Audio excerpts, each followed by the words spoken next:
आज के कार्यक्रम में मौजूद सभी सम्मानीय महोदय, मेरे मित्र और यहाँ के विधायक सतीश शाही जी, डिप्टी कमिश्नर एस नकुल जी, प्रमीला नाइक जी, गंगा नाइक जी, मैं कोऑपरेटिव इंस्टीट्यूशन में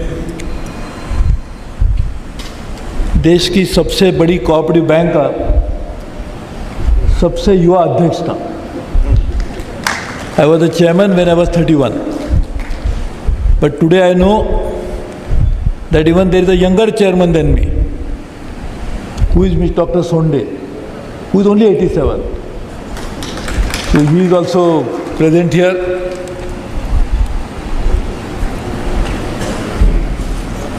Mr. V. Patel, SP Karwar, Rupali Naik जी, मनोजी भट्ट, गंगाधर भट्ट जी, हमारे पूर्व विधायक, नैना नीलावर जी, राजन पुलमेकर जी, नजर जोशी, राजेश नायक, कोकण रेलवे के CMD गुप्ता जी और उनके सहयोगी, यहाँ पर इस कार्यक्रम में मौजूद कारवार और इलाके के सभी सम्मानित भाई बहन, हमारे हमेशा साथ करने वाले मीडिया के सभी भाई बहन और यहाँ पर मौजूद बाकी सभी सम्मानित भाई और बहनों, मेरे लिए हमेशा कारवार में आना ये मैके में आने जैसा होता है। हमारी बहुत सारी बहनें यहाँ पर बैठी है, शादीशुदा भी है, तो उनको कहेंगे कि आपको मैके जाना है तो दौड़ के चली जाएगी। उसी तरह से मेरे लिए भी कारवार में आना मैके जैसा होता है। कोई भी बहाना ढूंढ के कारवार आने के लिए मैं हमेशा तरसते रहता हूँ। कारवार नहीं, लेकिन कुछ दिन पहले शिरसी अर्बन कोऑपरेटिव बैंक का एक बहुत बड़ा कार्यक्रम था। उसमें हमारे कर्नाटक राज्य के सम्मानीय राज्यपाल जी भी आने वाले थे और मुझे भी आना था। शायद 2 हफ्ते के पहले की बात है। कार्यक्रम लगभग तय हुआ था और मुझे फिर उस समय उत्तराखंड में जाना पड़ा।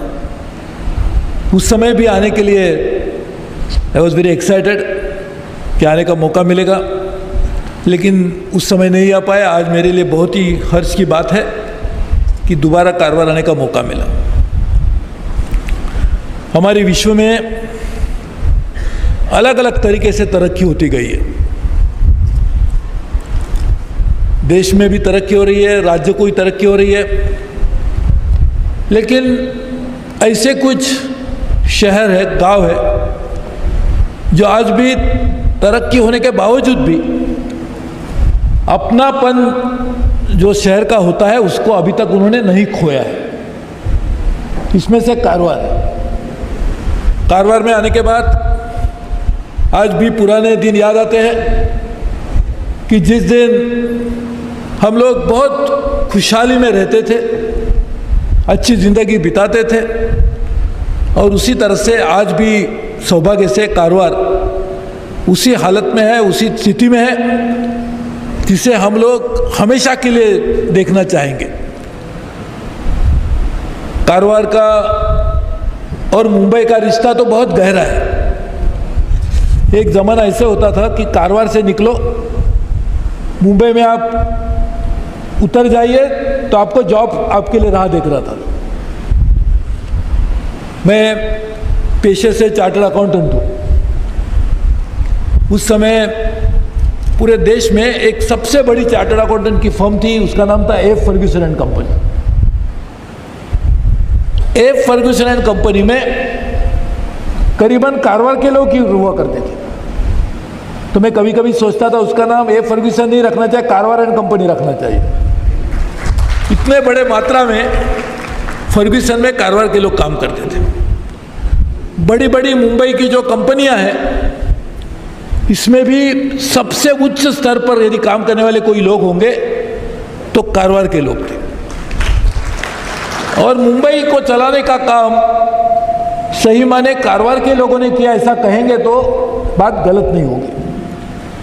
और उसकी वजह यह थी कि आप कारवार के आदमी हैं ऐसा कोई कहेगा तो उसके ऊपर लोग ब्लाइंड फेथ रखते थे कि कारवार का आदमी है तो अच्छा ही होगा, क्योंकि कारवार के आदमी बुरा कर ही नहीं सकते। ऐसे लोगों का विश्वास अनुभव के आधार पर बना हुआ था। ब्लाइंड फेथ थी, लेकिन ब्लाइंड फेथ के लिए भी एक वजह थी कि लोगों को सालों के बाद विश्वास हो रहा था कि कारवार के आदमी तो गलत करेंगे ही। और इसलिए कारवार की एक खासियत पूरे देश में बनी हुई है, और कारवार के आज भी लोग कहीं भी जाएंगे तो विश्व में भी मिलते हैं। कारवार के लोग कहीं पे जाएंगे तो मिलते हैं। कारवार का खाना कितना अच्छा है उसके बारे में बनाने की ज़रूरत नहीं, क्योंकि अभी तक मैं अभी बताऊंगा तो लोग जल्दी चले जाएंगे खाने के लिए। लेकिन कारवार से खाने के लिए मैं तो नहीं खाता हूँ, लेकिन काने फ्राई खाने के लिए लोग वहीं से भी आते हैं।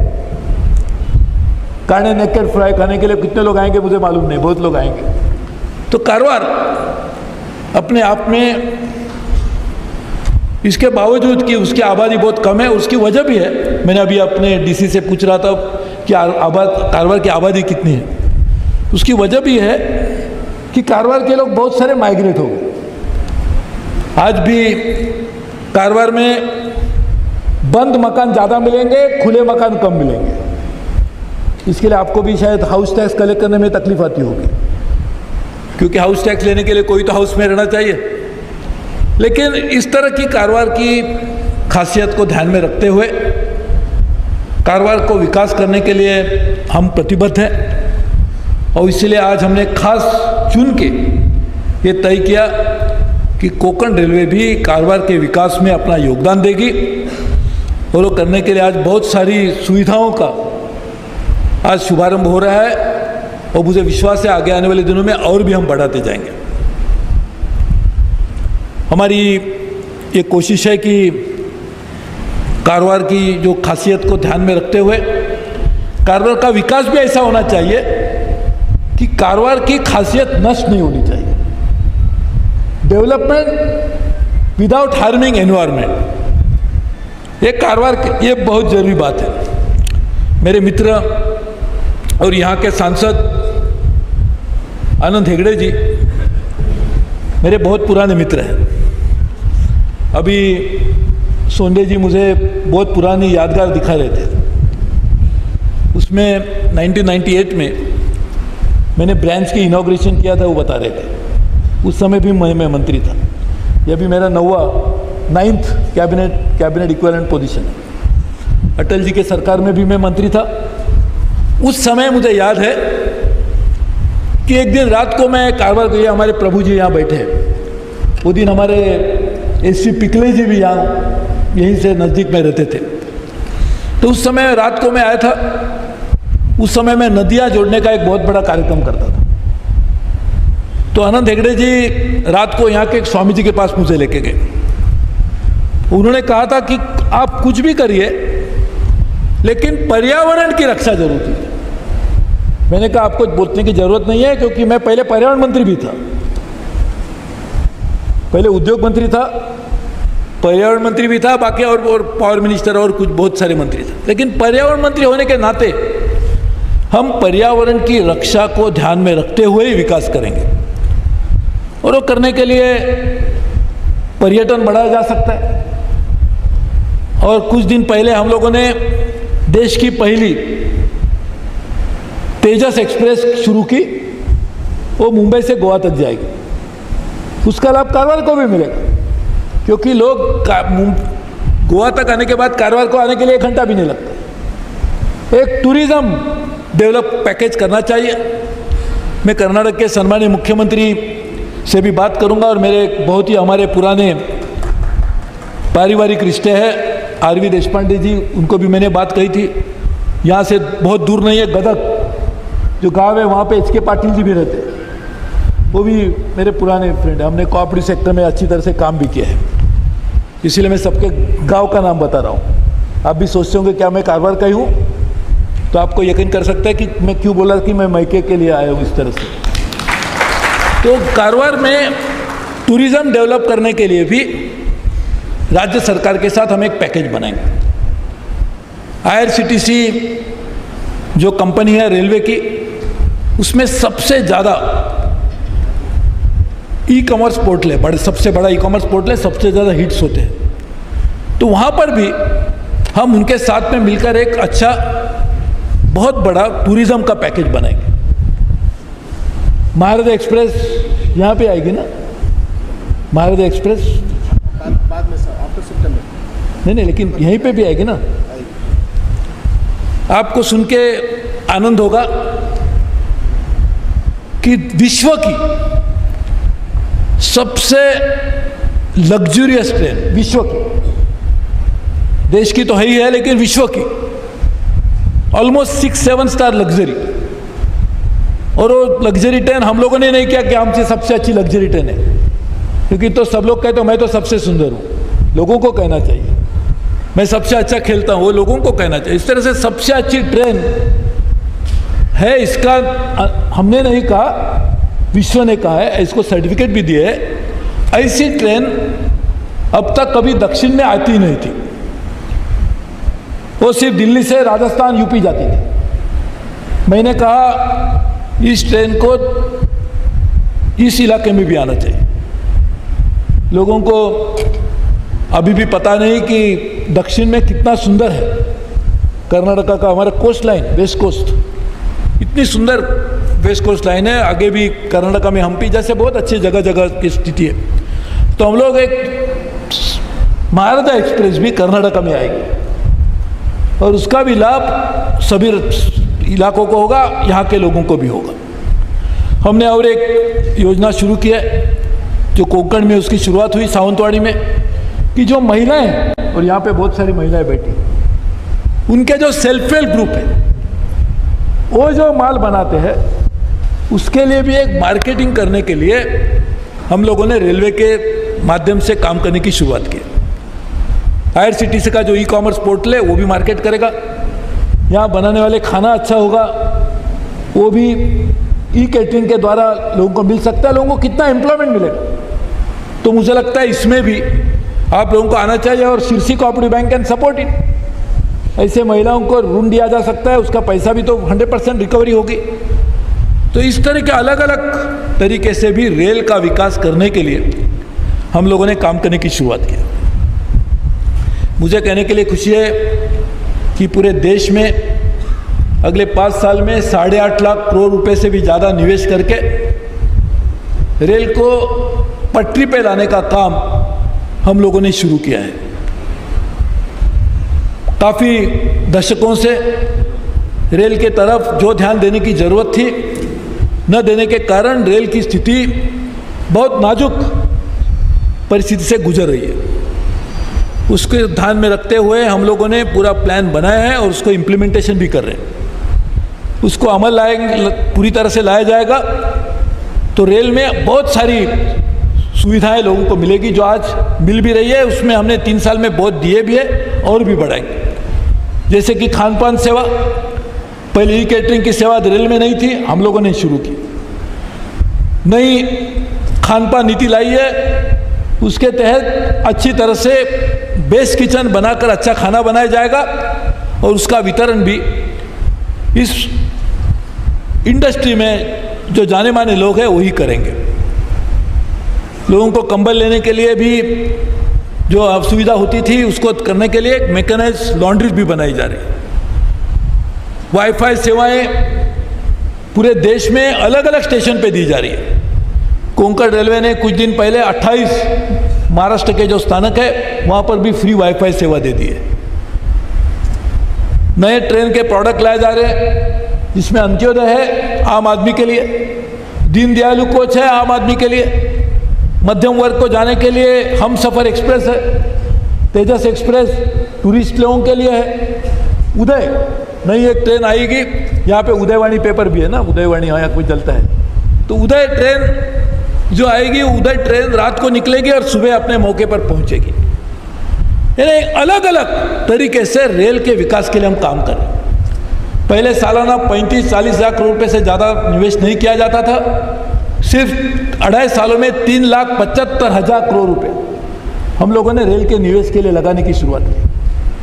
पूरे देश में 16,500 किलोमीटर से ज़्यादा डबलिंग ट्रिपलिंग का काम किया जा रहा है और आज तक सिर्फ 42% विद्युतीकरण इलेक्ट्रिफिकेशन जो हुआ था उसको डबल करने का काम अगले 5 साल में हम करेंगे।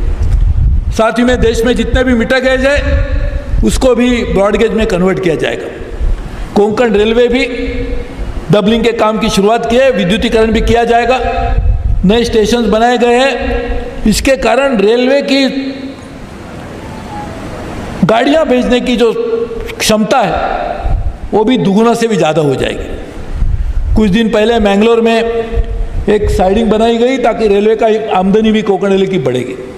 यानी मैं आपको पूरी बात इसीलिए नहीं बताता हूं क्योंकि आप उसका एहसास करेंगे, कर भी रहे हैं, लेकिन रेल को सही करने का काम हमारे सम्मानीय प्रधानमंत्री नरेंद्र मोदी जी प्रधानमंत्री बनने के बाद हमने बड़े पैमाने पे शुरू किया है।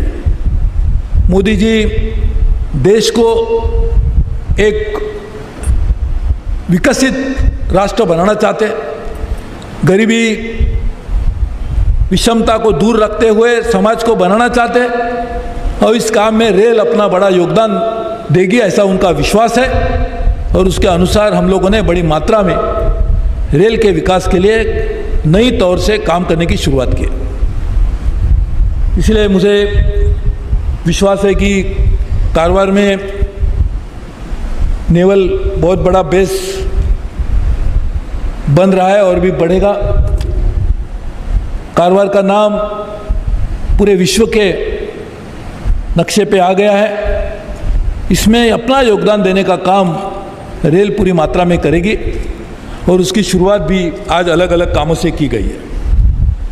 हम जानते हैं कि अंकोला हुबली रेलवे लाइन करने के लिए काफ़ी समय से हम प्रयास कर रहे हैं और अभी कर्नाटका फॉरेस्ट और नेशनल ग्रीन ट्रिब्यूनल उनकी अनुमति की प्रतीक्षा में हम लोग हैं।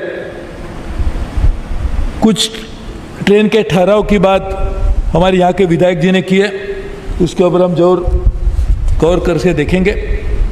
कारवार रेलवे स्टेशन को सेकंड प्लेटफॉर्म अपग्रेड करने का जो काम है वो जरूर हम करेंगे। तो दोबारा जब आएंगे तब उसी प्लेटफॉर्म पे मैं उतरूंगा। कारवार मडगांव DMU ट्रेन चलाने की जो बात है हम जरूर करेंगे।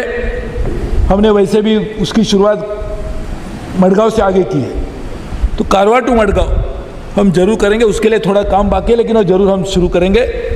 और आप सब लोग, पहली ट्रेन निकलेगी तो आप सब वो ट्रेन में रहेंगे।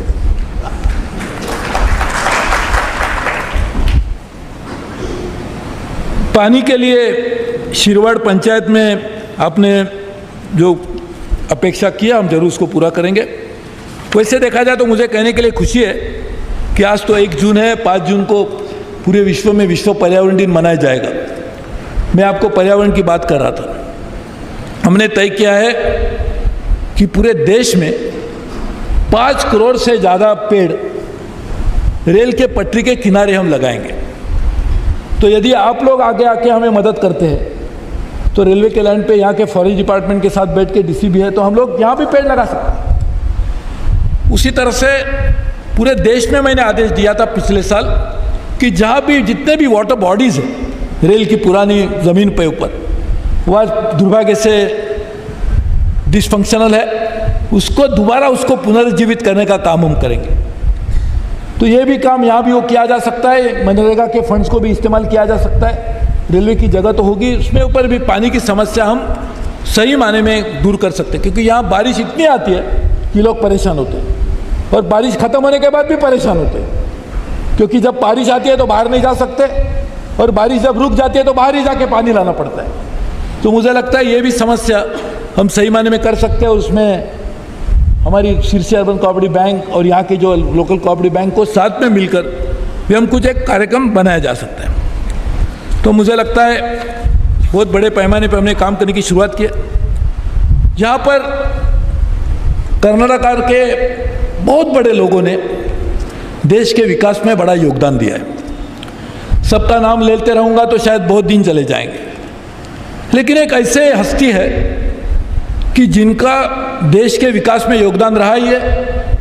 कर्नाटक के राज्य का नेतृत्व भी उन्होंने किया है, लेकिन कोंकण रेलवे बनाने में भी उनका बहुत बड़ा योगदान था। ऐसे दो हस्ती है जो कर्नाटक से जुड़े हुए। एक है हमारे जॉर्ज फर्नांडिस साहब। जॉर्ज फर्नांडिस साहब रेल मंत्री थे और बहुत इतिहास को भी उसकी नोंद लेनी पड़ेगी कि उनका योगदान कोंकण रेलवे बनाने में सबसे ज़्यादा था।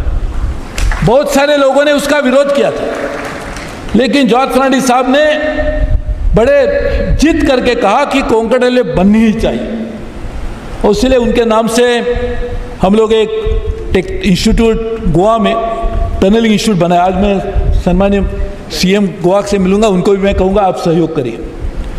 उसी तरह से रामकृष्ण हेगड़े जी उस समय नीति आयोग, अभी नीति आयोग ने उस समय प्लानिंग कमीशन था, उसके उपाध्यक्ष थे।